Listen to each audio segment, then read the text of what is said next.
Honda Civic Sedan 2021 được ra mắt. Honda Civic Sedan 2021 được phân phối tại Mỹ với 5 phiên bản và có giá từ 21.050 đô la Mỹ.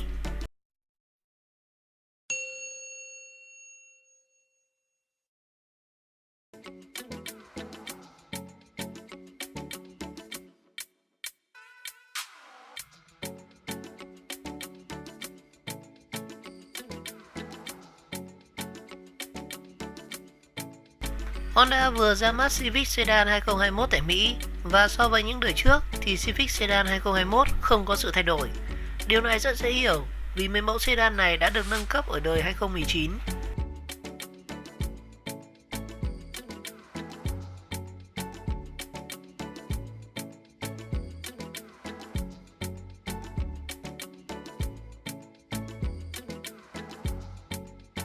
Và tương tự như Accord 2021 thì Civic Sedan 2021 bị loại bỏ hộp số sàn.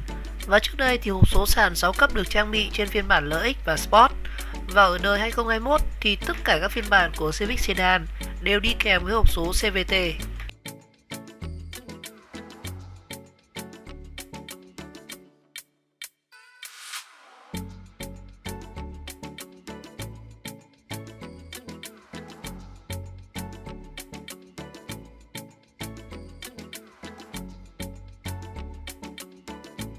Mặc dù thì không có nâng cấp gì cho Civic Sedan 2021 thì Honda vẫn tăng giá mẫu sedan này. Ở phiên bản tiêu chuẩn của Civic Sedan LX 2021 thì có giá khởi điểm là 21.050 đô la Mỹ và đắt hơn gần 500 đô so với phiên bản tương đương ở đời 2020.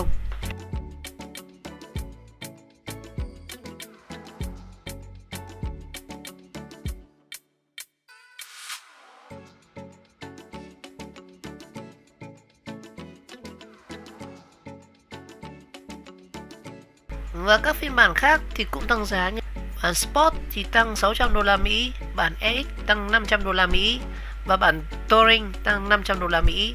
Duy nhất phiên bản EXL 2021 thì được giảm 500 đô la Mỹ so với các đời trước.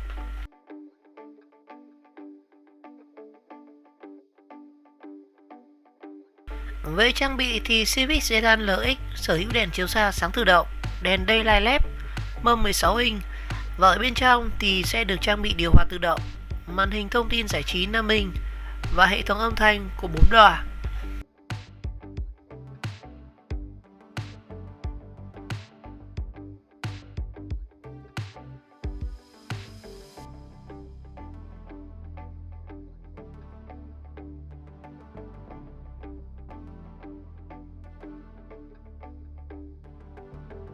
Và đặc biệt đối với phiên bản Sport thì cao cấp hơn sẽ sở hữu bộ mâm hợp kim 18 inch, vô lăng bọc da, dàn âm thanh 8 loa và màn hình thông tin giải trí 7 inch, hỗ trợ Android Auto và Apple CarPlay.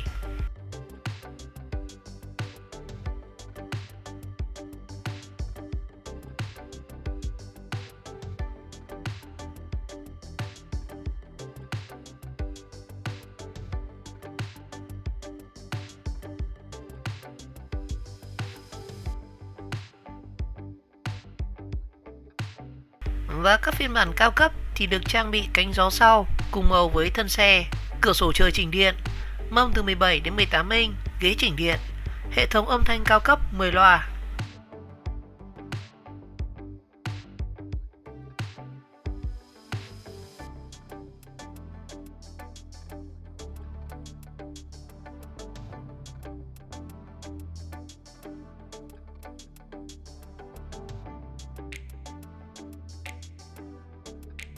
Trong khi đó thì hiệu suất của Civic Sedan 2021 vẫn được giữ nguyên so với các đời trước. Đầu tiên là động cơ hút khí tự nhiên 4 xi lanh 2.0 lít và sản sinh công suất 158 mã lực và mô men xoắn là 187 Nm. Và từ phiên bản EX trở lên thì Civic Sedan 2021 thì sử dụng động cơ tăng áp 1.5 lít mạnh 174 mã lực và mô men xoắn là 219 Nm.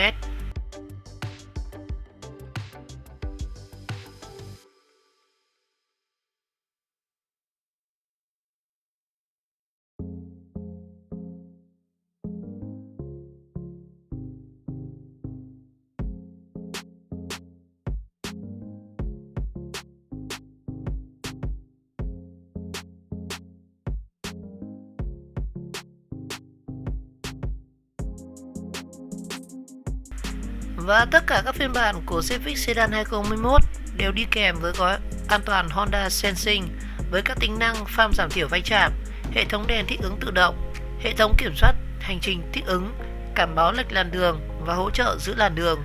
Và từ phiên bản X thì Civic Sedan được trang bị thêm tính năng Lane Quad. Honda Civic Sedan 2021 sẽ có giá dao động từ 21.050 đô la Mỹ đến 28.100 đô la Mỹ.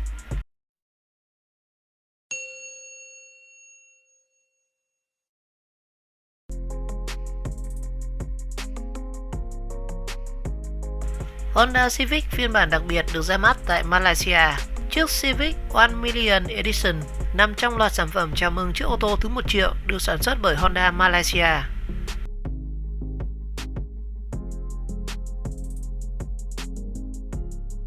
Và được thành lập vào năm 2001 thì nhà máy Honda tại Malaysia đang chuẩn bị chào đón chiếc xe thứ 1 triệu được xuất xưởng.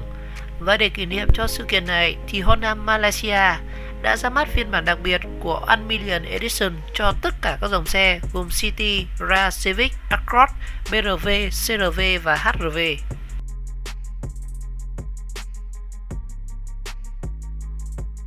Honda Civic phiên bản 1 Million Edition được khoác lên màu ngoại thất trắng đi kèm với các chi tiết sơn đen tương phản như là mui, cản trước, lưới tản nhiệt, ốp gương và mâm xe.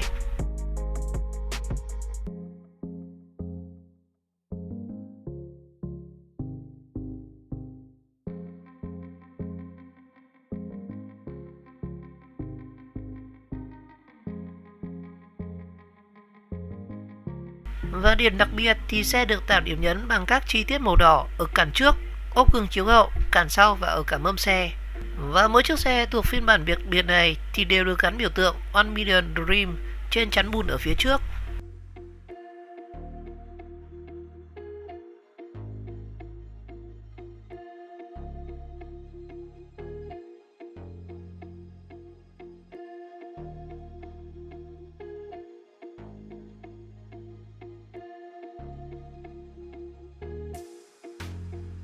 Và bên trong chiếc xe thì phiên bản kỷ niệm này có tựa đầu bọc da và được dập nổi logo 1 Million Dream, vô lăng bọc da với đường chỉ khâu màu đỏ và bao đựng chìa khóa bằng da độc quyền.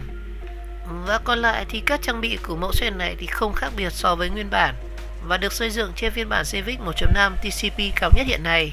Civic 1 Million Edition sở hữu bộ mâm hợp kim kích thước 18 inch và bộ lốp kích thước là 235/40 của Michelin.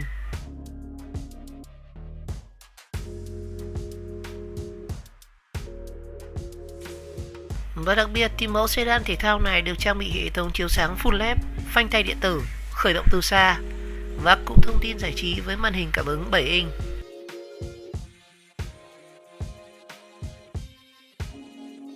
Honda Civic 1 Million Edition sử dụng động cơ VTEC 4 xi lanh tăng áp, dung tích 1.5 lít cho công suất 171 mã lực và mô men xoắn là 220 Nm và đi kèm với động cơ là hộp số vô cấp CVT và hệ thống dẫn động cầu trước. Về hệ thống an toàn thì xe được trang bị gói Honda Sensing gồm các tính năng kiểm soát hành trình thích ứng với giải tốc độ thấp, cảnh báo va chạm phía trước, hệ thống phanh giảm thiểu va chạm, hỗ trợ giữ làn đường, hỗ trợ tăng tốc, cảnh báo lệch làn đường và đèn tự động.